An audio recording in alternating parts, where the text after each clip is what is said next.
안녕하십니까? 러빙타임 새벽을 여는 예수 묵상 시간입니다. 오늘의 예수 묵상 범위는 창세기 30장 1절로 24절까지의 말씀입니다. 오늘도 이 말씀 속에서 하루를 살아가는 데 필요한 영적인 힘을 얻게 되기를 간절히 소원합니다.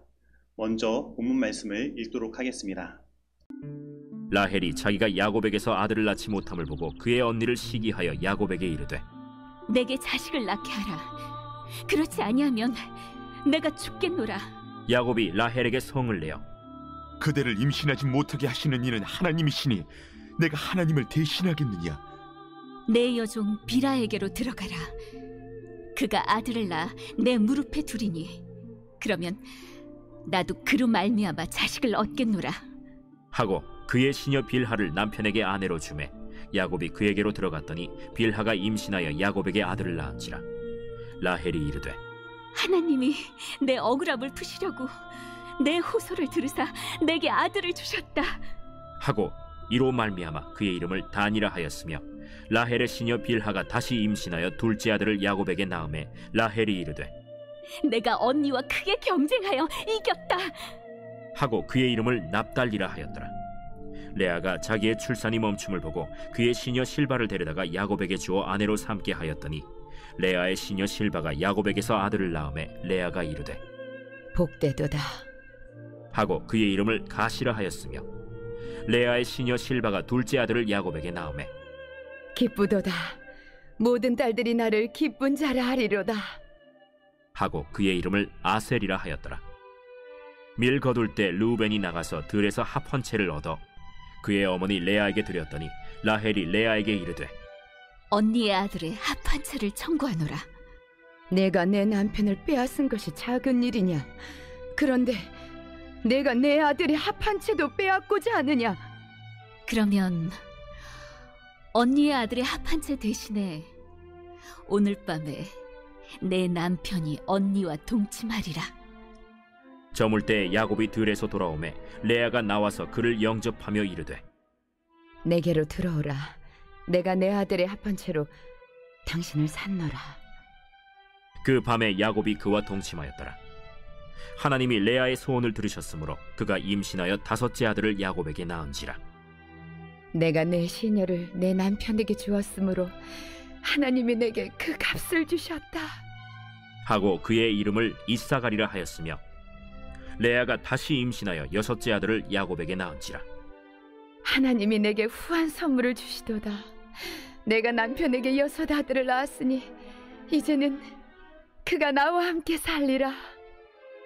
하고 그의 이름을 스불론이라 하였으며 그 후에 그가 딸을 낳고 그의 이름을 디나라 하였더라. 하나님이 라헬을 생각하신지라. 하나님이 그의 소원을 들으시고 그의 태를 여셨으므로 그가 임신하여 아들을 낳고 이르되 하나님이 내 부끄러움을 씻으셨다 하고 그 이름을 요셉이라 하니 여호와는 다시 다른 아들을 내게 더하시기를 원하노라. 말씀 줄거리입니다. 자식을 낳지 못하는 라헬이 시녀 비라를 통해 아들을 낳자 레아도 시녀 실바를 통해 아들을 낳습니다. 레아의 아들 르우벤이 가져온 합 한 채를 놓고 레아와 라헬은 협상을 합니다. 합 한 채를 팔고 남편을 산 레아는 하나님의 자비로 아들과 딸을 낳습니다. 하나님이 라헬을 생각하시어 그의 태를 여심으로 라헬은 요셉을 낳습니다. 오늘 말씀은 라헬의 언니 레아는 자녀를 낳았지만 자신은 자녀를 낳지 못하는 모습을 보고 투기의 감정을 느끼는 라헬의 이야기로 시작합니다. 그래서 라헬은 야곱에게 명령하며 협박합니다. 나로 자식을 낳게 하라. 그렇지 아니하면 내가 죽겠노라. 그러자 야곱은 라헬에게 성을 내며 원칙을 이야기합니다. 그를 임신하지 못하게 하시는 이는 하나님이시니 내가 하나님을 대신하겠느냐? 여러분이 이렇게 화를 내며 원칙을 이야기하는 남편을 만난다면 아내된 입장에서 어떻겠습니까? 사실 야곱이 라헬에게 한 말과 행동은 전형적인 남자들의 특징을 나타냅니다. 남자들은 항상 아내가 하는 푸념이나 걱정에 대하여 정답을 이야기하고 무엇인가 자신이 해야 하는 것처럼 생각하는 경향이 있는 것입니다. 그래서 남자들은 자기가 그것을 할 수 없는 것을 요구하는 것처럼 느끼면 화를 내는 것입니다. 하지만 아내가 원하는 것은 사실 어떤 정답을 이야기하는 것이 아닙니다. 자신의 그 답답함을 들어주는 것이며 그 마음을 알아주는 것입니다. 그리고 남편이 자신의 마음을 이해하고 공감하기를 바라는 것입니다. 그래서 야곱이 라헬에게 할 말은 이러한 것이 아닌가 생각이 듭니다. 당신의 이 힘든 마음을 이해해주지 못해서 미안해. 그동안 얼마나 마음고생이 많았어. 이제 내가 그 마음 더 깊이 이해하도록 노력할게. 그리고 우리 함께 더 노력해보자. 그리고 자녀를 주신 분은 하나님이시니까 우리 함께 하나님께 기도해보자. 사실 저도 남자로서 이러한 말을 잘 하지 못합니다.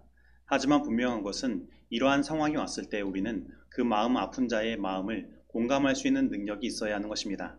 그리고 공감으로 끝나는 것이 아니라 그 마음의 방향을 하나님께 향할 수 있도록 이끌어야 하는 것입니다. 하지만 야곱은 그것을 하지 못했습니다. 그래서 야곱은 라헬의 투기의 마음을 잠재우지 못하고 그 투기에 동승하여 따라가게 되는 것입니다. 그러면 왜 하나님께서는 레아에게는 자녀를 주셨지만 라헬에게는 지금까지 자녀를 주지 아니하셨을까요? 사실 우리 삶 속에 마음의 소원을 이루지 못하는 아픔과 괴로움이 있는 빈 공간의 시간들이 있습니다. 하지만 그 시간은 우리의 마음의 성숙과 하나님을 향한 신앙의 발전의 시간으로 하나님께서 허락하신 시간인 것입니다. 그런데 라헬은 자신의 마음의 성숙과 하나님을 향한 신앙의 발전의 기회를 놓쳤습니다. 그 대신 그는 투기와 경쟁의 마음을 더 키워나간 것입니다. 그래서 그는 언니 레아를 어떻게 해서든 이겨보고자 그의 시녀 비라를 야곱에게 준 것입니다. 그리고 그 비라를 통해 낳은 아들의 이름을 하나님이 내 억울함을 푸시려고 내 호소를 들으사 내게 아들을 주셨다는 뜻으로 억울함을 푸심이라는 뜻을 가진 단이라 지은 것입니다. 그리고 비라가 다시 둘째를 임신하여 아들을 낳았는데 라헬은 그때에 내가 언니와 크게 경쟁하여 이겼다 하며 그 이름을 납달리라 지은 것입니다. 라헬이 비라가 낳은 아들들의 이름을 짓는 모습을 보면 처음에는 마치 하나님께서 자신의 일을 그렇게 주관한 것처럼 말하였지만 후에는 그 주가 자신이 되고 자신이 경쟁에서 이겼다고 말하며 자신을 높이는 모습을 보게 됩니다. 즉 라헬은 시간이 지나면 지날수록 그 경쟁심을 더 키워간 것입니다.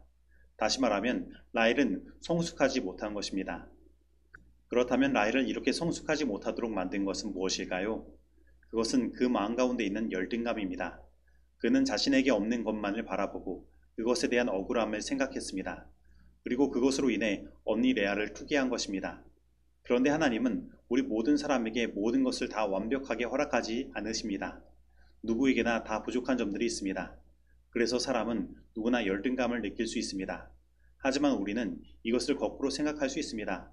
바로 나는 남들이 가진 것을 가지지 못하였기 때문에 가진 자가 갖지 못하는 마음을 소유한 것입니다.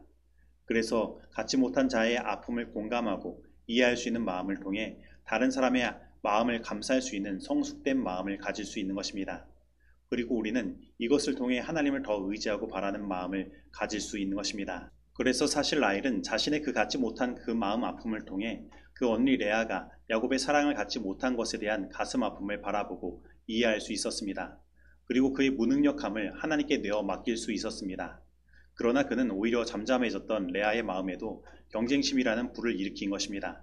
그래서 레아는 자신이 낳은 자녀들이 있었지만 그 동생 라헬이 했던 같은 방법으로 그의 시녀 실바를 야곱에게 주어 아들을 낳게 한 것입니다. 그리고 그 이름의 뜻을 살펴보면 첫째 갓은 복되도다 라는 뜻을 가졌고 둘째 아셀은 기쁘도다 라는 뜻을 가진 것입니다. 그런데 이 이름의 뜻을 말할 때에 레아는 라헬과 차별점을 두었습니다. 그곳에 자기중심적인 주어의 정도가 라헬보다 약한 것입니다. 그래서 이것이 그냥 당연한 것처럼 그것을 나타낸 것입니다. 즉 레아는 이것을 통해 정말로 복되고 기쁜 것을 느끼고 얻은 것이 아니라 그 목적이 자신이 동생 라헬보다 그 경쟁에서 우위에 있음을 나타내고자 한 것입니다. 그래서 이것을 생각하면 참으로 이 두 자매의 다툼이 무섭게 느껴집니다. 그러면 무엇이 이 두 자매를 이렇게 만들었습니까?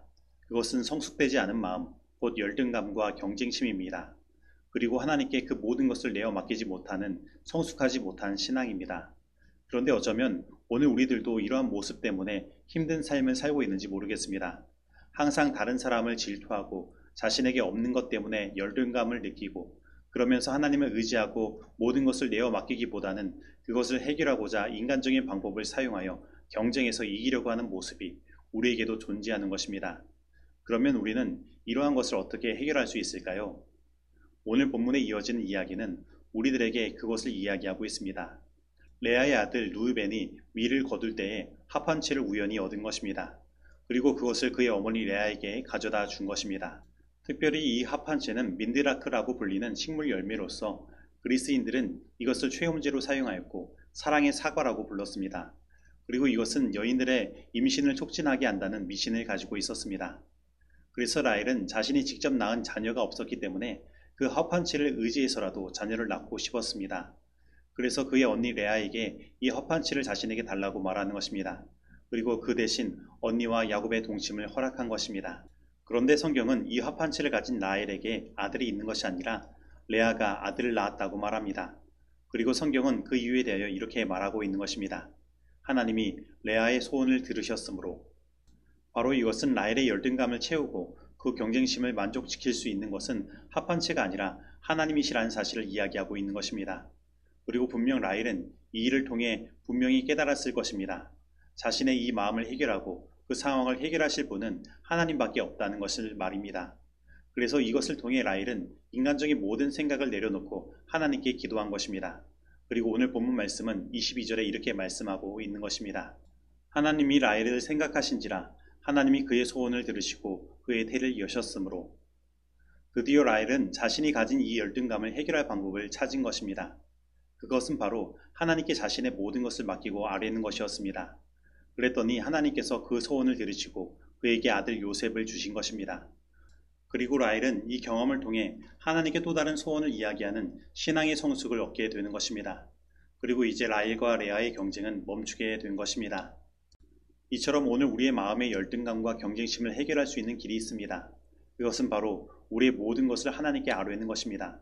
그리고 그것을 내가 아닌 하나님께서 행하시도록 내어 맡기는 것입니다. 그러면 하나님은 우리의 그 소원을 들어주심으로 우리 삶의 열등감과 경쟁의 문제도 해결되도록 이끄실 것입니다. 그러면 오늘 나는 어떠한 열등감이 있습니까? 그리고 어떠한 투기와 경쟁심이 나를 사로잡고 있습니까? 그렇다면 그 모든 마음 하나님 앞에 내려놓고 하나님께 모든 것을 아뢰는 기도를 하게 되길 바랍니다. 그리고 내가 아닌 하나님께서 그 모든 것을 행하실 수 있도록 내어 맡기게 되길 바랍니다. 그러면 분명 하나님께서 나를 생각하시고 그 기도에 응답하시는 경험들을 통해 내 삶을 괴롭게 하는 그 모든 열등감과 경쟁심에서 벗어나게 될 것입니다. 만일 우리가 무력한 그대로 의지하는 마음을 가지고 겸비하고 신뢰하는 마음으로 무한하신 지식을 가지신 모든 것을 다 아시고 창조하신 만물을 자신의 뜻과 말씀으로서 통치하시는 자에게 우리의 소원을 구하면 그는 우리의 부르짖음을 들으사 우리의 마음에 빛을 비추어 주실 것이다. 우리는 진정한 기도로 말미암아 무한하신 자의 마음과 연락된다. 비록 기도하는 그 당시에는 우리 구주의 얼굴이 긍휼과 사랑으로 우리를 보시고 계시는 현저한 증거는 볼 수 없을지라도 그가 그렇게 보시는 것은 사실이다. 비록 우리는 그가 우리를 만지시는 것을 감각하지 못할지라도 그의 손은 사랑과 긍휼로서 우리를 안찰하시는 것이다. 정로의 계단 97페이지의 말씀입니다. 적용하도록 하겠습니다. 오늘 나는 다른 사람의 아픔을 공감하며 그것을 통하여 그 사람의 마음을 하나님께로 이끄는 일들을 행하고 있습니까?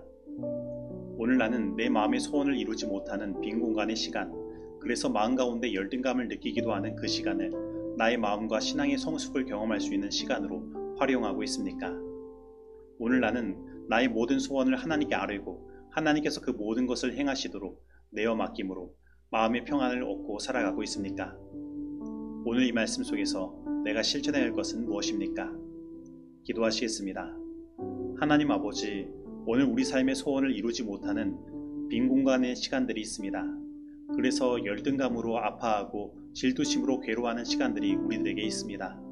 하지만 하나님, 오늘 우리들에게 이러한 시간을 하나님께서 허락하신 이유는 나에게 그 열등감과 질투심의 마음을 더 키워가도록 하신 것이 아니라 그 시간을 나의 마음과 신앙의 성숙을 경험할 수 있는 시간이 되도록 하신 것임을 깨닫습니다.